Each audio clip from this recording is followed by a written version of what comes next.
Bonjour à tous et bienvenue sur Traveler Chèque. Alors aujourd'hui on part sur l'archipel de Wan Chan sur l'île de Hong Kong. Donc à partir de Zurich j'ai fait 10 649 km, un peu plus de 10 heures d'avion pour atterrir en pleine forme à Hong Kong. Alors attention, prévoyez peut-être un masque si vous prenez l'avion parce que quand vous avez des Chinois assis à droite et à gauche qui toussent, alors Chinois quand ils toussent ils vomissent, il se racle la gorge, hein. C'est pas comme un Européen qui tousse. Donc je peux vous dire que je comprends mieux pourquoi le Covid s'est propagé. C'est une expérience à vivre. Rester dans un avion 10 heures avec des Chinois, avec des vieux Chinois en tout cas, qui sont certainement pas des gens de la ville et qui passent tout le voyage à tousser, à se racler la gorge. On dirait vraiment qu'ils vomissent. C'est quelque chose.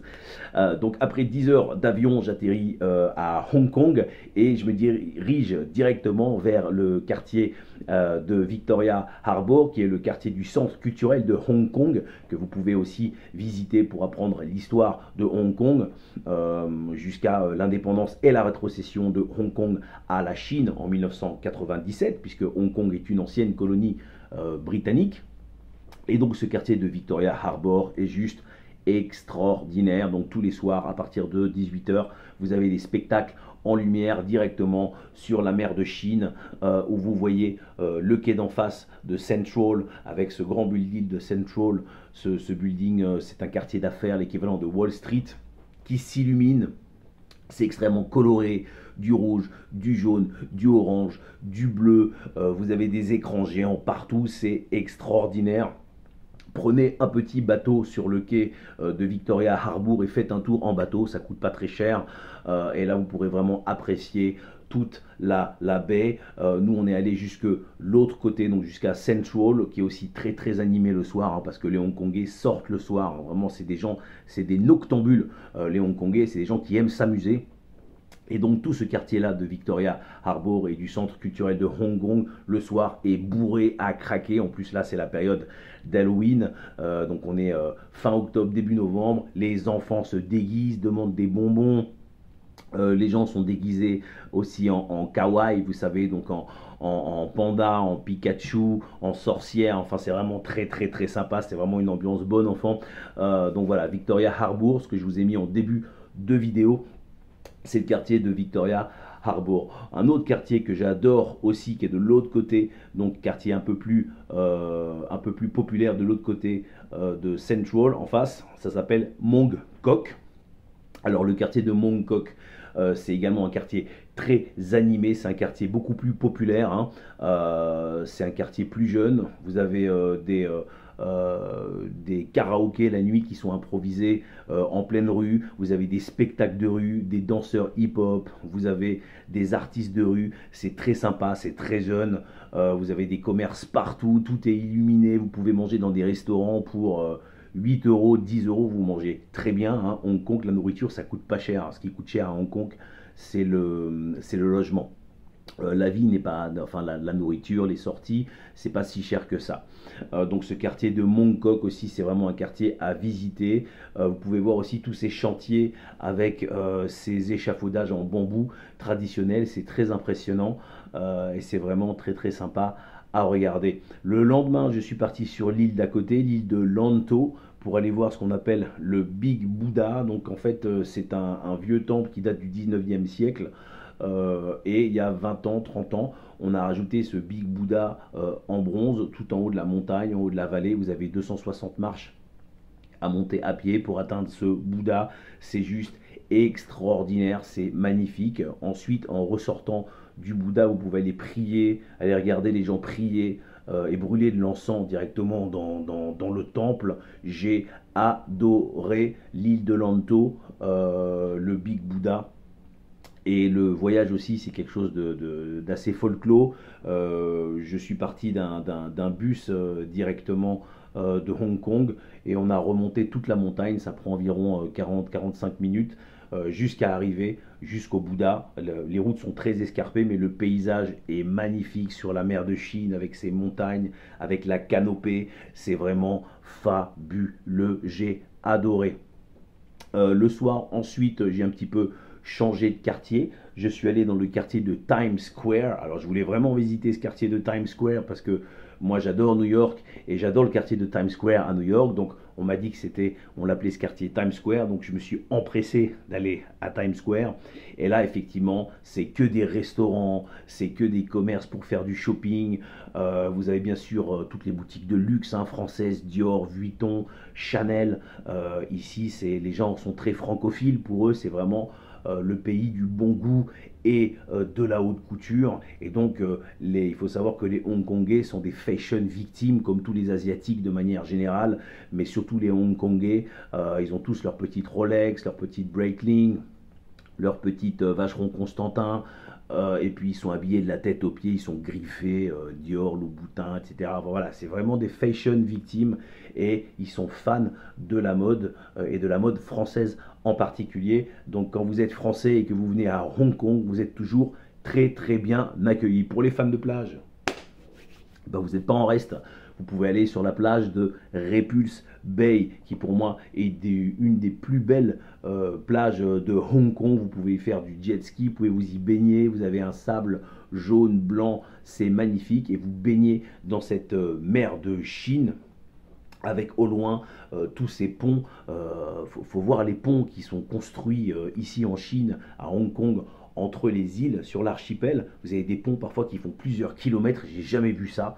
C'est des ponts qui sont gigantesques, c'est un travail pharaonique et déjà en arrivant, c'est le premier truc que j'ai vu et moi tout de suite ça m'a vraiment impressionné. C'est ces espèces de ponts énormes qui relient en fait les îles les unes aux autres. Alors en parlant des îles reliées des unes aux autres, je vous conseille en partant de Tsuen Wan ou de Kowloon de prendre le ferry et de visiter une autre île très connue, c'est Macao. Alors Macao, je ferai une petite vidéo, je pense, spécifique sur Macao parce que ça vaut vraiment le coup.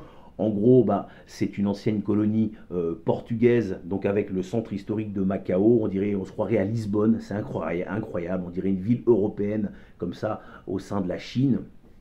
Et Macao a été rétrocédé, tout comme Hong Kong a été rétrocédé à la Chine en 1997 par l'Angleterre. Macao a été rétrocédé au début des années 2000 par le Portugal à la République populaire de Chine. Alors ce qu'il faut savoir, c'est que ce soit Hong Kong ou Macao, c'est la Chine, mais ils ont quand même leur propre gouvernement avec des statuts particuliers.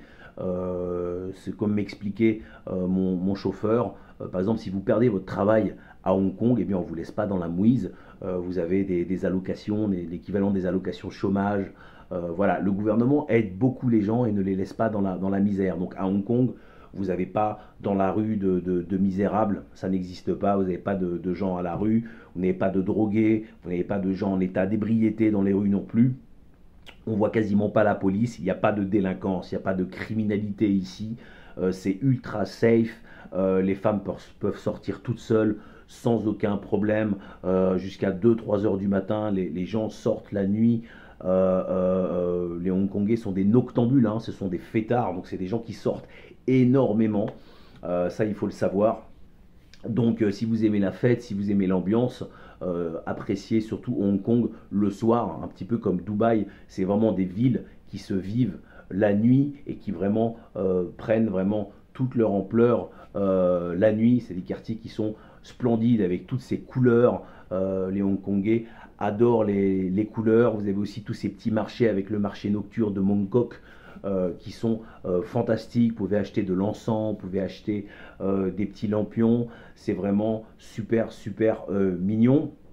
N'oubliez pas aussi, si vous passez à Hong Kong, de visiter le centre culturel de Hong Kong, justement dans le quartier de Victoria Harbour, qui vous permettra d'en savoir un petit peu plus sur l'histoire de la ville et l'histoire de la Chine, qui va fêter bientôt ses 75 ans d'existence en tant que République populaire de Chine. Hein. Alors, je vous dire, il y a des affiches partout, on peut pas la rater.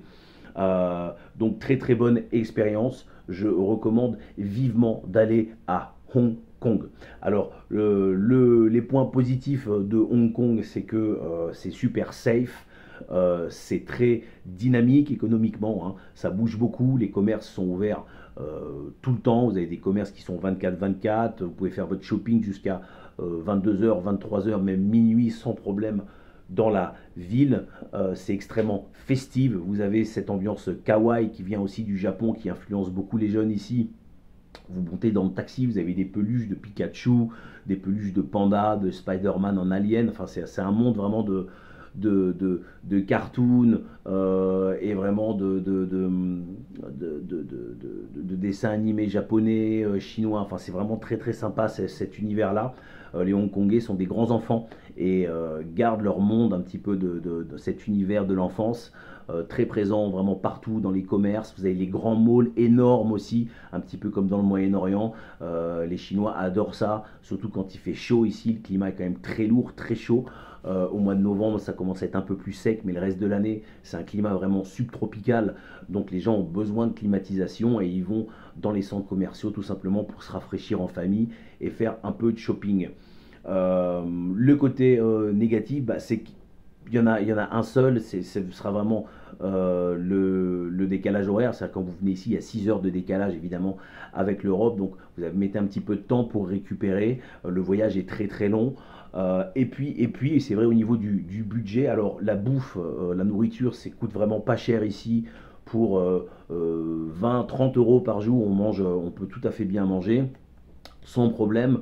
Ce qui coûte cher, c'est le logement en fait, hein. Donc si vous voulez être dans un bon hôtel ou si vous louez un bel appartement, effectivement là ça va être un budget. Maintenant, les transports sont pas chers. Alors les taxis, vous avez plusieurs types de taxis. Vous avez les rouges qui ont le droit d'aller partout, puis ensuite vous avez les taxis verts et vous avez pour chaque île une couleur de taxi. Vous prenez pas la tête, prenez les taxis rouges. Sinon Uber marche très bien ici, ou louer une voiture, c'est encore plus simple. Voilà, donc je recommande vraiment cette destination. Je ferai une vidéo aussi sur Macao spécifique, parce que Macao, j'y ai passé aussi quelques jours. En espérant que cette vidéo vous a plu, vous likez, vous partagez, vous vous abonnez. Je vous remercie. Si vous êtes intéressé par mon livre qui sort au mois de janvier 2025, vous pouvez laisser dans le descriptif un email et on vous tiendra au courant dès sa sortie. Merci beaucoup, voyagez, voyagez, voyagez et à la prochaine pour un nouveau voyage. Salut, Traveler Shake.